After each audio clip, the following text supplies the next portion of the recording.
Okay, Greg Pickle, day one, Big Ten Media Days here in Chicago. In the books. My favorite city.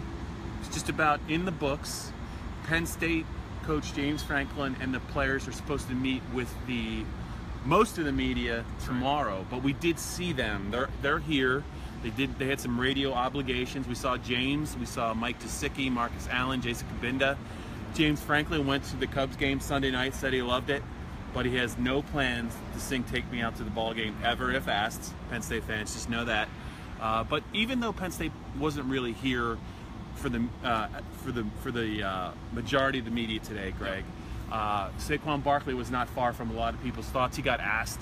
A lot of people were asked about Saquon, the Heisman Trophy contender that Penn State has. Urban Meyer was asked about him, and they had some interesting responses. Yeah, you know, Urban Meyer almost made it sound like he's forgotten about the two times that he's met Saquon Barkley and Penn State on the field. I thought his response was interesting, but he obviously heaped praise on him, said that comparisons between he and Ezekiel Elliott on the field are completely fair. I would find it hard to argue that if you can't really argue otherwise. So, you know, there's a lot of respect for Penn State, and I think that it's hard. You're not going to find too many guys that come to an event like this and want to necessarily trash talk or put up any bulletin board material, but it's genuine when they talk about Barkley, when they talk about Trace McSorley, when they talk about Penn State's offense. Tom Allen, Indiana's new head coach and former defensive coordinator, just said, you don't got enough eyes on the field to stop them when they execute at the level that they can. And I think, you know, you saw it in that Indiana game, and you saw it all season long. So we'll find out a lot more from them tomorrow, Penn State specifically, as you said, Bob. But at least for the time being, you're right, they were on a lot of people's minds. And, you know, it wasn't the only Penn State news of the day. Sure, and Jim Delaney, the Big Ten commissioner, was asked at the start of day one about Penn State and how they've kind of come out of, you know, this is the 5-year anniversary of the sanctions that the NCAA handed at Penn State, player transfers, fines, you know, probation, no bowls, all that stuff came down 5 years ago, almost to the day. And Jim Delaney had a pretty thoughtful, I thought, response to kind of where Penn State's at and what he was thinking at the time. Yeah, you know, he didn't really dwell too much on what he said at the time. And when you go back and look on it, I mean, some of the statements age well, some of them don't. That's Jim Delaney. That's a lot of people that were analyzing things back in 2012. But I think now he said, you know, they're over the hump. I believe the word he used was they're clear. They're over they're cleared of all that now.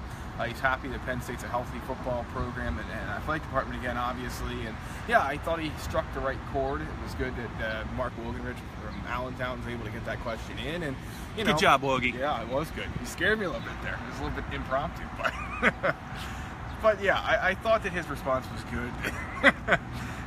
Live moments are good. And at the end of the day, I think that, you know, I think it's time to move on from that now. The sanctioning anniversary, obviously, just coming up on us here 5 years from now. I think it'll be interesting to see in 10 years from now if anyone's still talking about it or not. I think it'll always be in the back of people's minds, but it does seem like there's some peace within the fan base, and obviously the program wants to talk about the here and now as well. Finally, one personnel note with Penn State, not necessarily related to Chicago or Big Ten Media Days.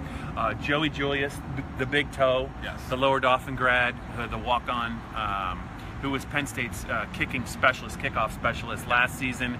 He actually was, I think, their primary field goal kicker in 2015. He's no longer with the team. Right. We had a spokesman confirm that. They have Tyler Davis. They have some other kicking options, but Joey Julius, who has gone public, he's battled some eating disorders, I think, in the last year.